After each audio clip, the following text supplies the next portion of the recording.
सुना होगा कि इंडिया में इमरजेंसी लागू कर दी गई थी। तो पहले मैं आपको ये बता दूं कि इमरजेंसी 3 तरह की होती है। नेशनल इमरजेंसी, प्रेसिडेंट रूल जिसको स्टेट इमरजेंसी भी कह सकते हैं, फाइनेंशियल इमरजेंसी। सो इंडिया में 3 बार नेशनल इमरजेंसी लग चुकी है। फर्स्ट 1962 में चाइना के साथ जो वॉर चल रहा था उस टाइम, सेकेंड 1971 की इमरजेंसी जो उस टाइम पे हमने बांग्लादेश को पाकिस्तान से लड़कर फॉर्म करवाया था। ये दोनों इमरजेंसी एक्सटर्नल प्रॉब्लम की वजह से लगाई गई थी।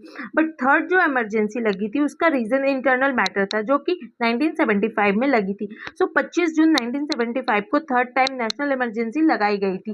सो 1971 के जनरल इलेक्शन में रायबरेली से खड़ी हुई थी इंदिरा गांधी और उनके अगेंस्ट में थे राजनारायण। इलेक्शन इंदिरा गांधी जीत गई थी, तो राजनारायण ने उनके अगेंस्ट में हाईकोर्ट में पिटीशन फाइल कर दिया for misuse of government machinery, और दूसरी थी इलेक्ट्रल मैल प्रैक्टिस के अगेंस्ट में। 1975 में इलाहाबाद हाईकोर्ट ने जस्टिस जगमोहन लाल सिन्हा ने कहा कि इंदिरा गांधी के इलेक्शन को उन्होंने नल एंड वॉइड कर दिया, और उन्होंने कहा कि अगले 6 साल तक ये इलेक्शन में कंटेस्ट नहीं कर पाएंगी, और कांग्रेस को 20 दिन का नोटिस दिया गया कि उसके 20 दिन के अंदर आप अपना नया प्राइम मिनिस्टर चुनो।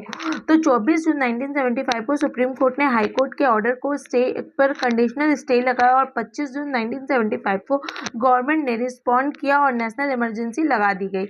इस तरह से थर्ड नेशनल इमरजेंसी लगाई गई थी।